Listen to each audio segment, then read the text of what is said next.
رب اشرح لي صدري ويسر لي أمري واحلل عقدة من لساني يفقه قولي رب اشرح لي صدري ويسر لي أمري.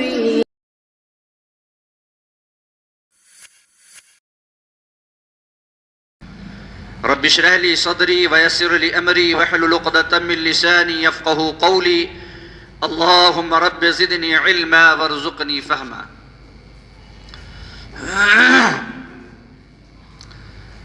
حمد و ستائش اس رب ذوالجلال کے لیے ہے جس نے ہم تمام کو پیدا کیا اور ہماری رہنمائی اور رشد و ہدایت کے لیے انبیاء علیہم الصلاۃ کا سلسلہ جاری کیا. آخر میں رسول الثقلین جناب محمد الرسول اللہ صلی اللہ علیہ وسلم کی بعثت ہوئی. درود و سلام نازل ہو اللہ تعالیٰ کے تمام نیک اور برگزیدہ بندوں پر، بالخصوص ہمارے آخری نبی احمد مجتبیٰ محمد مجتبیٰ رسول اکرم صلی اللہ علیہ وسلم پر.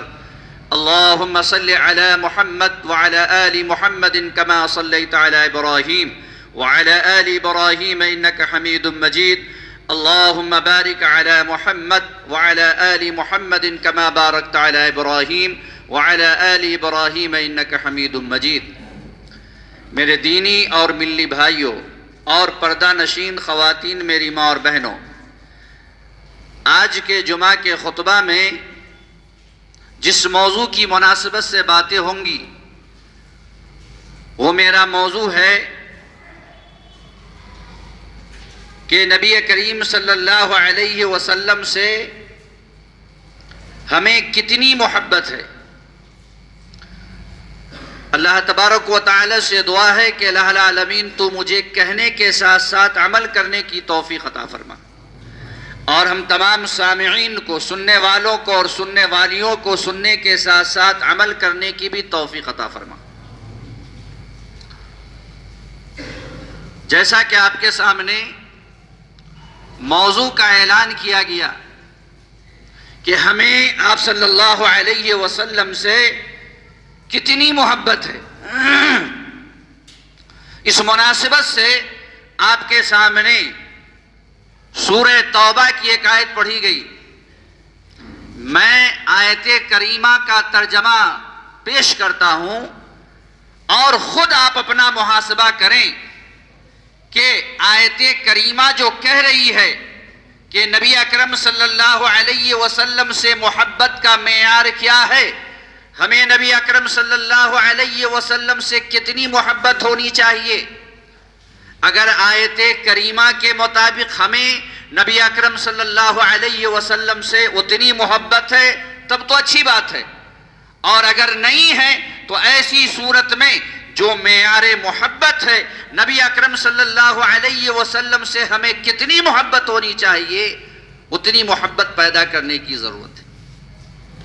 اللہ تعالیٰ نے اس آیت میں کہا، اے نبی اکرم صلی اللہ علیہ وسلم آپ کہہ دیجئے کہ تمہیں نبی اکرم صلی اللہ علیہ وسلم سے کتنی محبت ہونی چاہیے. نمبر 1 پہ اللہ تعالیٰ نے کہا ان کان آباؤکم، تم اپنے باپ سے جتنی محبت کرتے ہو، تم اپنی والدہ سے جتنی محبت کرتے ہو، اس سے زیادہ جناب محمد الرسول اللہ صلی اللہ علیہ وسلم سے محبت ہونی چاہیے. لیکن آج ہمیں اپنے والدین سے بھی محبت نہیں ہے. آئے دن میرے پاس کال آتے رہتے ہیں جو عاصی ہیں، نافرمان ہیں، اور ان کے والدین جو پریشان ہیں. اس مناسبت سے آیت کریمہ اور نبی کریم صلی اللہ علیہ وسلم کی حدیث پوچھتے رہتے ہیں. میرا یہ موضوع نہیں. اللہ تعالیٰ نے قرآن کریم کے اندر ماں باپ کے مقام و مرتبہ کو یوں بیان فرمایا وَقَضَىٰ رَبُّكَ أَلَّا تَعْبُدُوا إِلَّا إِيَّاهُ وَبِالْوَالِدَيْنِ إِحْسَانًا. تیرے رب نے یہ فیصلہ کیا ہے کہ صرف اسی رب کی بندگی کی جائے، اور وَبِالْوَالِدَيْنِ إِحْسَانًا، اور والدین کے ساتھ حسن سلوک کرو. اما یبلغن عندک الکبر احدہما او کلاہما، اگر وہ دونوں یا ان دونوں میں سے ایک بڑھاپے کی عمر کو پہنچ جائے تو میں نہیں کہہ رہا ہوں. دیکھیے اللہ تعالیٰ ماں باپ کے مقام و مرتبہ کو کس انداز سے بیان کر رہا ہے. فلا تقل لہما اف، تم اسے اف تک نہ کہو. میں نے دیکھا ہے کہ بعض اس قدر نافرمان ہوتے، بعض اولاد اتنی نافرمان ہوتی، اف تو درکنار ہے، ماں باپ کو گالی گلوچ اور ماں باپ کو مارتے بھی ہیں. جن ماں باپ کی مناسبت سے اللہ تعالیٰ نے کہا فلا تقل لہما اف، انہیں اف نہ کہو، اور ولا تنہرہما، انہیں چھیڑکو نہیں. وقل لہما قولا کریما، اور جب ان سے تم بات کرو تو نرم انداز میں بات کرو. اور آگے اللہ تبارک و تعالیٰ نے دعا سکھلائی کہ ان کے حق میں دعا کرو رب ارحمہما کما ربیانی صغیرا. اور نبی اکرم صلی اللہ علیہ وسلم نے ایک حدیث کے اندر بیان فرمایا کہ الجنت تحت قدام الامہات، جنت کہاں ہے؟ ماں کے قدموں کے نیچے ہے. ماں کے قدموں کے نیچے کا مطلب یہ نہیں ہے کہ ماں کے قدم کے نیچے جنت ہے، بلکہ اس کا مفہوم یہ ہے کہ اگر آپ ماں کی خدمت کریں گے تو ماں کی خدمت کرنے کی وجہ سے اللہ تبارک و تعالی جنت عطا کرے. تو آج ہمیں والدین سے بھی اتنی محبت نہیں ہے جتنی محبت ہونی چاہیے. ہم اپنے ماں باپ سے جتنی محبت کرتے ہیں اس سے زیادہ جناب محمد الرسول اللہ صلی اللہ علیہ وسلم سے محبت ہونی چاہیے. اور کتنی؟ وَأَبْنَاؤُكُمْ، ہم اپنے بیٹوں سے جتنی محبت کرتے ہیں اس سے زیادہ جناب محمد الرسول اللہ صلی اللہ علیہ وسلم سے محبت ہونی چاہیے. آپ کو معلوم ہے کہ غزوہ احد میں نبی اکرم صلی اللہ علیہ وسلم کے مشابہ ایک صحابی مصعب بن عمیر رضی اللہ تعالیٰ عنہ جب شہید کر دیے جاتے ہیں تو نبی اکرم صلی اللہ علیہ وسلم کے متعلق یہ افواہ پھیل جاتی ہے کہ آپ صلی اللہ علیہ وسلم شہید کر دیے گئے. یہ جملہ سننا تھا کہ صحابہ کرام کی تلوار جو ہے چھوٹ گئی، ان کے ہاتھ شل ہو گئے اور وہیں پر وہ جو ہے ڈھیر ہو گئے. یہ محبت کا عالم ہے نبی اکرم صلی اللہ علیہ وسلم سے. یہ تو وہ صحابہ کرام کی جماعت ہے. ذرا صحابیہ کی تاریخ بھی آپ سن لیجئے. بہت اچھی بات ہے کہ یہ مسجد ایسی ہے جس مسجد کے اندر عورتوں کا بھی انتظام ہوتا ہے، نہیں تو زیادہ تر مساجد میں عورتوں کے لیے انتظام نہیں ہے. اور آج ہم جو ہزاروں سال سے لڑ رہے تھے دوسروں سے کہ مسجد میں عورتوں کے لیے انتظام ہونا چاہیے، نبی کریم صلی اللہ علیہ وسلم کی حدیث پیش کر رہے تھے کہ نبی اکرم صلی اللہ علیہ وسلم نے مسجد میں عورتوں کو جانے سے نہیں روکا ہے.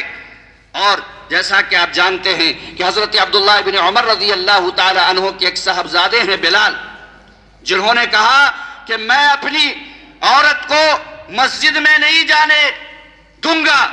تو حضرت عبداللہ بن عمر رضی اللہ تعالیٰ عنہ ناراض ہوئے اور کہا کہ میں تجھے نبی اکرم صلی اللہ علیہ وسلم کی حدیث سناتا ہوں اور تم کہتے ہو کہ میں جو ہے عورت کو مسجد میں نہیں جانے دوں گا. کیا ہوا کہ اس کے بعد پوری زندگی حضرت عبداللہ بن عمر رضی اللہ تعالیٰ عنہ حضرت بلال رضی اللہ تعالیٰ عنہ سے جو ان کے صاحبزادے ہیں ان سے جو ہے بات نہیں کرتے تھے حسب ضرورت، صرف اس وجہ سے کہ میں نبی کریم صلی اللہ علیہ وسلم کی حدیث سنا رہا ہوں اور تم جو ہے حدیث کے خلاف عمل کرنا چاہتے ہو. میرے پاس مسلم پرسنل لا بورڈ کا پورا وہ صفحہ موجود ہے جس میں انہوں نے لکھا ہے کہ ہماری جو مساجد ہیں ان مساجد کے اندر جو ہے عورتوں کے لیے الگ گوشہ ہونا چاہیے. یہ وہ لوگ ہیں جو عورتوں کو مسجد میں آنے سے روکتے تھے.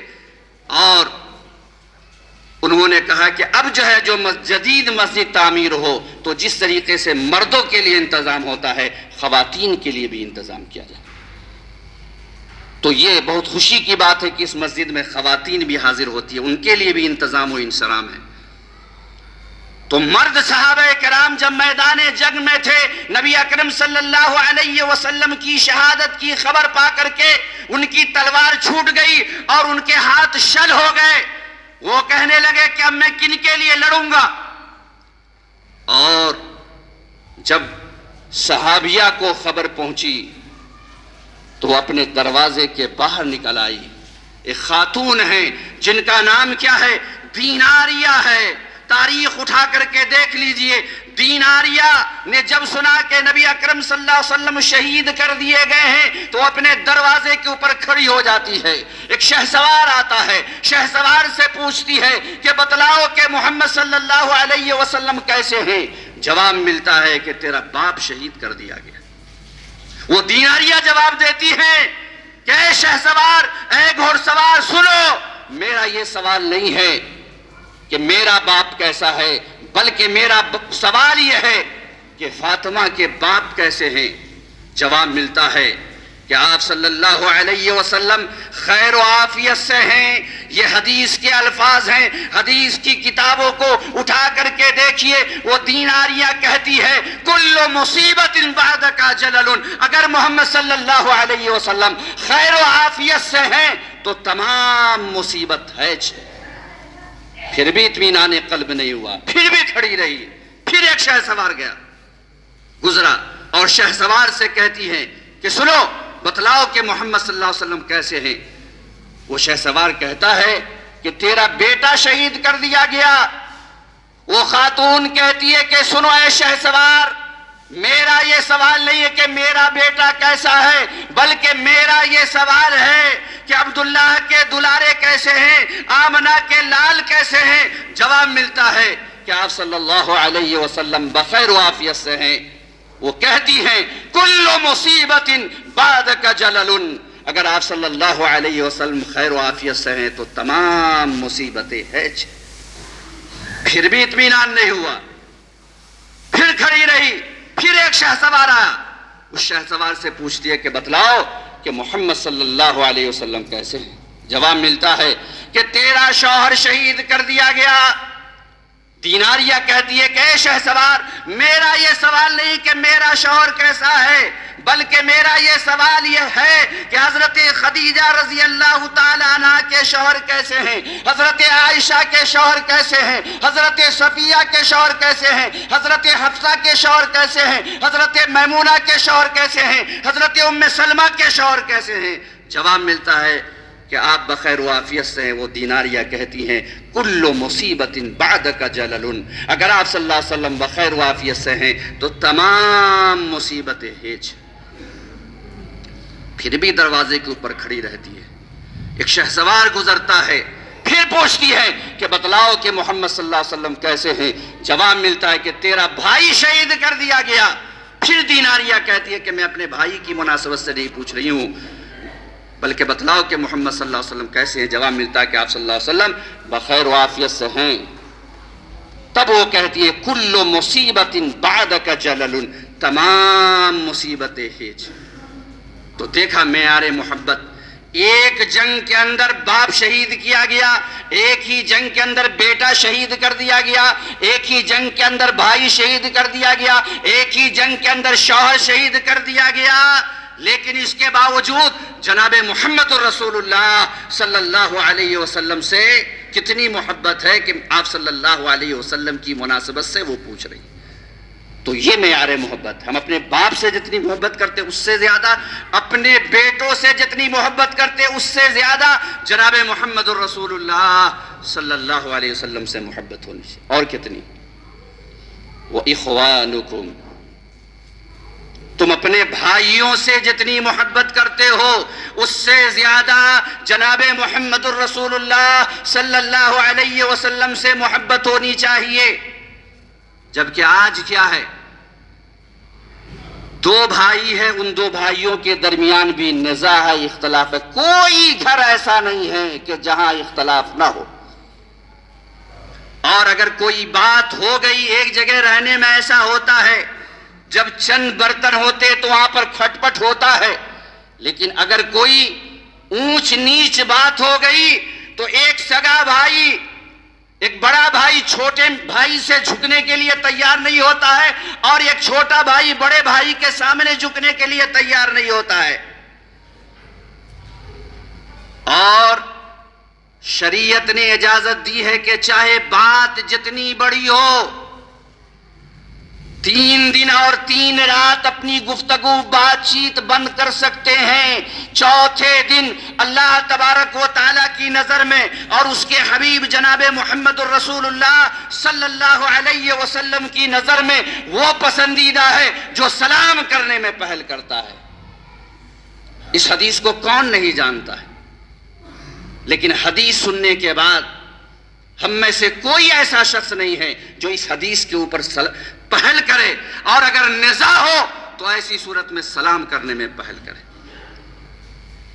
وہ جماعت جس جماعت کی مناسبت سے اللہ تعالیٰ نے قرآن کریم کے اندر کہا فَإِنْ آمَنُوا بِمِثْلِ مَا آمَنْتُمْ بِهِ فَقَدْ اهْتَدَوْا، کہ اگر تم ایمان لانا چاہتے ہو تو ویسا ایمان لاؤ، صحابہ کے مثل ایمان لاؤ. جب ان کے سامنے نبی کریم صلی اللہ علیہ وسلم کی یہ حدیث پہنچی تو دیکھیے ان کا عمل. آج ہم سوچتے ہیں کہ مولانا کا کام کہہ دینا ہے اور میرا کام کیا ہے؟ سن کر کے انسنی کرنا. مولانا کا کام صرف بیان کرنا ہے، ہم عمل کریں نہ کریں.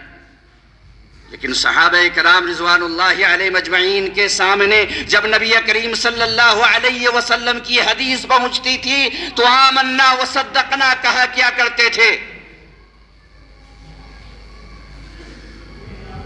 یہ ہیں مشہور صحابی حضرت ابو ہریرہ رضی اللہ تعالی عنہ. حضرت ابو ہریرہ رضی اللہ تعالی عنہ ایک مرتبہ کہاں گئے؟ کوفہ گئے. اور جب کوفہ کی مسجد میں گئے تو کوفہ والوں نے سنا کہ یہاں پر حضرت ابو ہریرہ رضی اللہ تعالی عنہ کی تشریف آوری ہو رہی ہے، جو تمام صحابہ میں حدیث کی سب سے زیادہ روایت کرنے والے ہیں. چنانچہ ان کے لیے ایک پروگرام کا اہتمام کیا، درس رکھا گیا. اور جب درس رکھا گیا تو حضرت ابو ہریرہ رضی اللہ تعالی عنہ نے درس کے شروع میں کہا کہ سنو، میرے درس میں وہ شخص شریک نہ ہو، میرے درس سے وہ شخص اٹھ جائے کہ جن کا کسی مومن سے نزاع چل رہا ہو، اختلاف چل رہا ہو، 3 دن اور 3 رات کا عرصہ گزر چکا ہو اور سلام کلام گفتگو بات چیت بند ہو، وہ میرے درس میں شریک نہ ہو. کیوں؟ اس لیے کہ جہاں ایسے لوگ ہوتے ہیں اللہ کے رحمت کے فرشتے نہیں ہوتے ہیں، نہیں داخل ہوتے ہیں. چنانچہ حضرت ابو ہریرہ رضی اللہ تعالی عنہ نے ایک نوجوان کو دیکھا کہ اٹھا اور اٹھنے کے بعد گیا اور کچھ دیر کے بعد واپس آ گیا. درس ختم ہونے کے بعد حضرت ابو ہریرہ رضی اللہ تعالی عنہ نے اس نوجوان سے پوچھا کہ بتلاؤ، درس کے شروع میں تم تھے، پھر تم گئے 10-15 منٹ کے بعد واپس آ گئے، بات کیا ہے؟ کہا کہ جب آپ نے درس کے شروع میں کہا کہ میرے درس میں وہ شخص نہ رہے کہ جن کا کسی سے نزاع چل رہا ہو، کسی مومن سے نزاع چل رہا ہو، اختلاف چل رہا ہو، وہ میرے درس سے اٹھ جائیں. میرے اور میرے خالہ کے درمیان کئی مہینے سے نزاع چل رہا تھا، اختلاف چل رہا تھا. اتنی دیر میں گیا اور میرے خالہ کے درمیان جو بھی نزاع تھا، جو بھی اختلاف تھا، اس اختلاف کو میں ختم کر کے آ گیا.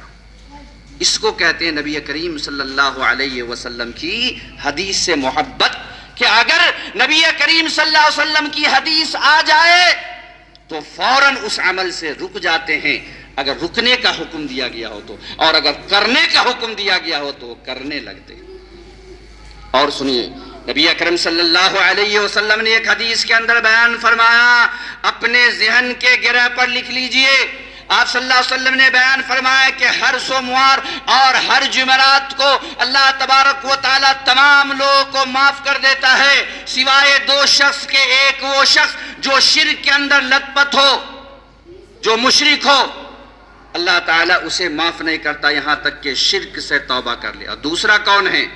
نمازی ہے، متقی ہے، پرہیزگار ہے، دیندار ہے، قرآن کا قاری ہے، عالم ہے، مبلغ ہے، مفسر ہے، محدث ہے، اور کسی مومن سے نزاع ہوا وہ عالم، وہ مبلغ، وہ مفسر، وہ مالدار سوچتا ہے کہ میں اپنے بھائی کے سامنے جھکوں، میں نہیں جھکوں گا، میں عہدے کے اعتبار سے، میں پیسے کے اعتبار سے کم ہوں کیا؟ نبی اکرم صلی اللہ علیہ وسلم نے بیان فرمایا کہ اللہ تعالیٰ کہتا ہے حتی یصطلحا، ان کے عمل کو روکے رکھو یہاں تک کہ یہ دونوں صلح کر لیں۔ آدمی کا عمل معلق رہتا ہے، اگر کسی مومن سے نزاع ہو اور 3 دن اور 3 رات سے زیادہ جو ہے بات چیت بند ہو جائے تو آج ہمیں اپنے بھائیوں سے بھی ویسی محبت نہیں ہے جیسی محبت ہونی چاہیے۔ بھائیوں سے محبت کیسی ہوتی ہے؟ ذرا صحابہ کرام ہی کی تاریخ اٹھا کر کے دیکھ لیجیے۔ اللہ تعالیٰ نے قرآن کریم کے اندر کیا کہا؟ انما المؤمنون اخوہ، تمام مومنین کیا ہیں؟ بھائی ہیں۔ اور آپ جانتے ہیں تاریخ کا مشہور واقعہ ہے، حضرت عبد الرحمن بن عوف رضی اللہ تعالیٰ عنہ جب مکہ سے ہجرت کر کے مدینہ جاتے ہیں، جب ہجرت کرنے لگتے ہیں خاندان والے کہتے ہیں کہ سنو، اپنی شریک حیات کو اپنے ساتھ نہیں لے جا سکتے اس لیے کہ یہ میری خاندان کی لڑکی ہے، جانا ہے تو اکیلے جاؤ۔ حضرت عبد الرحمن کا اس وقت جو 1-1.5 سال کا لڑکا ہوتا ہے، ان کو لے کر کے چلنے لگتے ہیں خاندان والے۔ حضرت عبد الرحمن بن عوف کے خاندان والے کہتے ہیں کہ تم انہیں نہیں لے جا سکتے اس لیے کہ یہ میرے خاندان کا مستقبل ہے۔ پھر اس کے بعد بغیر بیوی اور بغیر بچہ کے جب چلنے لگے تو جو کچھ انہوں نے 10 سال 15 سال 20 سال میں کمایا تھا، گٹھری باندھ کر کے جب اپنے گھوڑے کے اوپر رکھا تو خاندان والوں نے، بھائیوں نے کہا کہ اس میں سے تم کچھ نہیں لے جا سکتے، جانا ہے تو خالی جاؤ۔ حضرت عبد الرحمن بن عوف رضی اللہ تعالیٰ عنہ گھوڑے کے اوپر سوار ہو کر کے تنے تنہا جاتے ہیں۔ جناب محمد الرسول اللہ صلی اللہ علیہ وسلم مسجد نبوی کے اندر لیٹے ہوئے ہیں۔ آج تو ہمارے مسجد کے اندر قالین بچھی ہوئی ہے، پھر بھی ہم بہانہ کرتے ہیں کہ سردی کا موسم ہے اس لیے گھر میں نماز پڑھ لیتے ہیں۔ حضرت عبد الرحمن بن عوف رضی اللہ تعالیٰ عنہ بیان کرتے ہیں کہ جب میں ظہر کی نماز کے بعد پہنچا تو دیکھا کہ نبی اکرم صلی اللہ علیہ وسلم مسجد نبوی کے چٹائی کے اوپر لیٹے ہوئے ہیں، اور چٹائی ایسی تھی کہ جس کے نشانات جناب محمد الرسول اللہ صلی اللہ علیہ وسلم کے پیٹھ کے اوپر آ گئے تھے۔ حضرت عمر فاروق رضی اللہ تعالیٰ عنہ نے کہا کہ اے اللہ کے نبی صلی اللہ علیہ وسلم، اگر آپ اجازت دیں تو آپ کے لیے جو ہے بہترین میں گدا بنوا دوں۔ کہاں روم و ایران کا بادشاہ اور کہاں آپ کی شخصیت اس قدر چٹائی کے اوپر لیٹتے ہیں؟ آپ صلی اللہ علیہ وسلم نے کہا کہ اس روم و ایران کے بادشاہ کے لیے دنیا ہی دنیا، اور میرے لیے دنیا نہیں بلکہ آخرت۔ غزوہ خندق کے موقع پر جب ایک صحابی نے اپنے پیٹ کو کھولا بھوک کی وجہ سے، تو ان کے پیٹ کے اوپر ایک پتھر بندھا ہوا تھا۔ نبی اکرم صلی اللہ علیہ وسلم جب اپنے شکم کو کھول رہے ہیں تو آپ کے جسم کے اوپر 3 پتھر بندھے ہوئے تھے۔ وہ نبی جنہیں کہا گیا کہ اے نبی، اگر آپ کہیں، اگر آپ اجازت دیں، اگر آپ کا حکم ہو تو وہ ہر پہاڑ کو میں سونے میں تبدیل کر دوں، اس نبی کی یہ حالت ہے۔ حضرت عبد الرحمن بن عوف رضی اللہ تعالیٰ عنہ کہتے ہیں کہ ظہر کی نماز کے بعد جب میں پہنچا، نبی اکرم صلی اللہ علیہ وسلم سے ملاقات ہوئی تو کہا کہ عبد الرحمن کیا لے کر کے آئے ہو؟ حضرت عبد الرحمن بن عوف رضی اللہ تعالیٰ عنہ اپنے لٹنے پٹنے کے داستان کو سناتے ہیں اور کہتے ہیں کہ سب کچھ لٹ پٹ گیا، میں ایمان بچا کر کے آیا۔ کیوں؟ اس لیے کہ صحابہ کے سامنے ایمان کے بالمقابل یہ دنیاوی زندگی کچھ نہیں تھی۔ آج ہمارے پاس ایمان ہے، لیکن چھوٹی چھوٹی چیز کے اوپر ہم اپنے ایمان کا جو ہے سودا کر لیتے ہیں۔ ایک صحابی سن رہے تھے، بہت مشہور واقعہ، آپ نے بارہ سنا ہوگا۔ ایک صحابی نے کہا کہ اللہ کے نبی صلی اللہ علیہ وسلم، میرے پاس 2 بیویاں ہیں، انہیں جو پسند ہو انہیں میں طلاق دیتا ہوں اور ان سے یہ نکاح کر لے۔ ایک صحابی نے کہا کہ میرے پاس 2 دکان ہیں، انہیں جو پسند ہو میں دیتا ہوں، دکان میں جا کر کے تجارت شروع کر دے۔ اسے کہتے ہیں بھائی چارگی۔ آج اگر حقیقی بھائی کا وراثت میں حق مل رہا ہے تو ایسی صورت میں دوسرا بھائی جو ہے حق دینے کے لیے تیار نہیں ہے۔ انما المؤمنون اخوہ، تمام مومنین آپس میں بھائی بھائی ہیں، اسے کہتے ہیں بھائی چارگی۔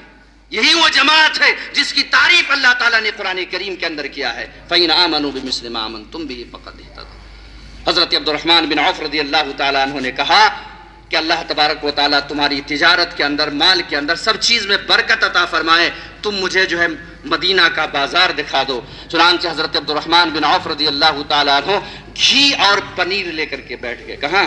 مدینہ کے بازار۔ آج ہم مسلمان یہ سوچتے ہیں کہ چھوٹی موٹی تجارت ہم کریں گے۔ ایک صحابی ہے جن کا نام کیا ہے؟ خالد بن حداد۔ حداد کے معنی ہوتے ہیں لوہار کے۔ آج ظہر کی اذان ہوتی ہے، ہمیں مسجد میں آنے کی توفیق نہیں ہوتی، عصر کی اذان ہوتی ہے، ہمیں مسجد میں آنے کی توفیق نہیں ہوتی، مغرب کی اذان ہوتی ہے، مسجد میں آنے کی توفیق نہیں ہوتی، عشاء کی اذان ہوتی ہے، ہمیں مسجد میں آنے کی توفیق نہیں ہوتی، اور فجر میں تو پوچھے ہی نہیں۔ ہم نے دیکھا ابھی کہ 18,000 لوگ ترکی کے اندر ابھی 6 فروری کو رات میں سوئے اور انہوں نے صبح کو دیکھ نہیں پایا، لیکن اس کے باوجود ہم انتظار میں رہتے ہیں کہ جمعہ جب آئے گا تبھی ہم جائیں گے۔ نبی اکرم صلی اللہ علیہ وسلم نے صحابہ کرام سے پوچھا کہ اے صحابہ کی جماعت، تم موت کو کتنی دور دیکھتے ہو؟ صحابہ نے جواب دیا کہ ظہر کی نماز جب میں پڑھتا ہوں عصر کی امید نہیں رہتی، عصر پڑھنے کے بعد مغرب کی امید نہیں رہتی، مغرب پڑھنے کے بعد عشاء کی امید نہیں رہتی، عشاء پڑھنے کے بعد فجر کی امید نہیں رہتی ہے۔ یہ صحابہ کا عقیدہ تھا۔ میں یہاں کئی دن سے ہوں، ظہر میں 1-1.5 صف ہو جاتے ہیں، عصر میں بھی اتنی ہو جاتے ہیں، مغرب میں بھی اتنی ہو جاتے ہیں، کچھ زیادہ ہو جاتے ہیں، عشاء میں بھی کم و بیش اتنی، فجر میں تو پوچھئے ہی نہیں، آدھی سب بھی مکمل نہیں ہوتی۔ اور صرف یہاں کی بات نہیں ہے، تمام مساجد کے یہی حالات ہیں۔ صحابہ کا عقیدہ یہ ہے کہ ظہر کی نماز کے بعد پتہ نہیں عصر ملے گی کہ نہیں۔ ہمارا عقیدہ کیا ہے کہ ایک جمعہ کو چلتے ہیں، پھر آئندہ ہی جمعہ کو جائیں گے، یعنی ہمیں یہ گمان ہے، ہمیں یہ یقین ہے کہ 1 ہفتہ تک ہم جو ہے زندہ رہ پائیں گے۔ ترکی کے حالات کو آپ نے دیکھا، آئے دن اس طرح کے حالات کا ہم مشاہدہ کرتے رہتے ہیں۔ دنیا میں بہت ساری ایسے قومیں ہیں جہاں ننگا ناچ ہو رہا ہے، لیکن وہاں اللہ کا عذاب نہیں آیا۔ جہاں پر اللہ اس کے رسول کے اطاعت گزار ہے، وہیں کیوں عذاب آ رہا ہے؟ تو جو جانکار ہوتا ہے وہ جانکار سے زیادہ سوال کیا جاتا۔ مان لیجئے کہ میں عالم ہوں، اگر میں کوئی غلطی کروں گا تو سامنے سے عوام مجھ سے زیادہ پوچھے گی، اگر وہی غلطی عوام کرتی ہے تو اس سے عوام اتنی سوال نہیں کرے گی۔ اسی طریقے سے جہاں ہم لا الہ الا اللہ محمد الرسول اللہ کے اقرار کرنے والے ہیں اور وہاں پر قرآن کی دھجیاں اڑائی جاتی ہو، نبی کریم صلی اللہ علیہ وسلم کی حدیث کی دھجیاں اڑائی جاتی ہو، تو اللہ تبارک و تعالی عذاب کا نزول ایسے ہی جگہ پر کرتا ہے۔ تو ہم جو ہے خواب غفلت میں نہ رہیں، پتہ نہیں کیا ہونے والا ہے، لہذا ہم یہ نہ سوچیں کہ 1 ہفتہ آئندہ ہفتہ ہی آئیں گے۔ نبی اکرم صلی اللہ علیہ وسلم نے صحابہ کے جواب، یعنی صحابہ کہہ رہے ہیں کہ ظہر کی نماز کے بعد پتہ نہیں عصر ملے گی کہ نہیں، یعنی ظہر کی نماز کو وہ آخری نماز سوچ رہے ہیں۔ اب اگر کوئی شخص کسی نماز کو آخری نماز سوچ لے تو اس کی نماز کیسی ہوگی؟ آج تو ہماری حالت یہ ہے کہ ہم نماز میں ہوتے ہیں اور پتہ نہیں ہمارا ذہن کہاں ہوتا ہے۔ میرے پاس وقت نہیں، میں آپ کو بتلاتا کہ نماز 2 طرح کی نماز کا ذکر ہے قرآن کے اندر۔ ایک وہ نماز جس کے اوپر انعام و اکرام ہے، اور ایک وہ نماز جس کے اوپر وعید ہے، اور وعید ہی نہیں بلکہ اللہ تبارک و تعالی نے کہا فویل للمصلین، ویل ہے نمازیوں کے لیے، اور ویل جہنم کا وہ طبقہ ہے جس سے جہنم خود کئی مرتبہ پناہ مانگتی ہے۔ اللہ تبارک و تعالیٰ نے نمازیوں کی مناسبت سے کہا ہے، غیر نمازیوں کے لیے نہیں کہا ہے۔ تو باتیں چل رہی تھی کہ ہمیں نبی اکرم صلی اللہ علیہ وسلم سے کتنی محبت اور عقیدت ہونی چاہیے کہ خالد بن الحداد یہ صحابی ہیں کہ جب ان کے سامنے اللہ اکبر کی آواز پہنچتی تھی، اپنے ہتھوڑا کو ایسے اٹھائے ہوئے ہوتے تھے، ایسے ہی چھوڑ کر کے مسجد میں آ جایا کیا کرتے تھے۔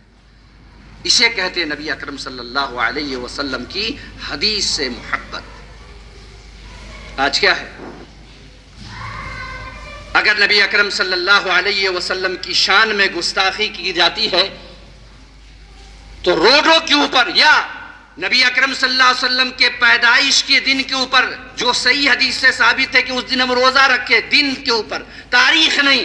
لیکن ہمارے بہت سارے بھائی کیا کرتے ہیں، تاریخ، اور وہ بھی تاریخ میں اختلاف ہے، روڈوں کے اوپر ہزاروں لوگوں کی بھیڑ موجود ہوتی ہے.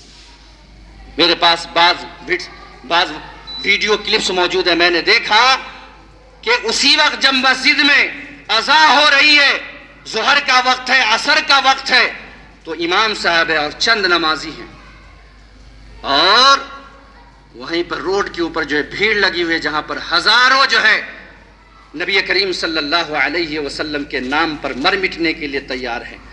نبی کریم صلی اللہ علیہ وسلم پر مر مٹنے والے نماز کے اوقات میں اپنی تجارت کے اندر مشغول نہیں ہوتے ہیں، بھیڑ لگائے نہیں ہوتے روڈ کے اوپر، بلکہ نبی اکرم صلی اللہ علیہ وسلم سے محبت کرنے والے وہ ہوتے ہیں. کہ نبی اکرم صلی اللہ علیہ وسلم نے بیان فرمایا کہ فجر کی 2 رکعت، فرض کی بات نہیں ہو رہی ہے، بلکہ فجر کی 2 رکعت سنت دنیا وما فیہا سے، تمام چیزوں سے مجھے جو ہے زیادہ پسندیدہ. تو اگر ہماری مسجد میں جس طریقے سے آج جمعہ میں اتنی بھیڑ ہے، پتہ نہیں یہ بھیڑ کہاں سے آ گئی. کچھ لوگ ہوں گے جو باہر سے آئے ہوں گے، لیکن زیادہ تر لوگ یہیں کے ہیں، قرب و جواری کے. میں جانتا ہوں جس طریقے سے جمعہ میں بھیڑ ہے، اگر واقعی میں فجر میں اتنی بھیڑ ہو جائے تو ہم واقعی میں ہم نبی اکرم صلی اللہ علیہ وسلم سے محبت کرتے ہیں. اور اگر صرف جمعہ دکھلاوے والے نماز پڑھتے، ہم جمعہ حاضر ہوتے ہیں، تو یہ ہم صرف دکھلاوٹی مسلمان ہیں، حقیقی مسلمان نہیں ہیں. لہٰذا ہمیں اپنی اصلاح کرنے کی ضرورت ہے.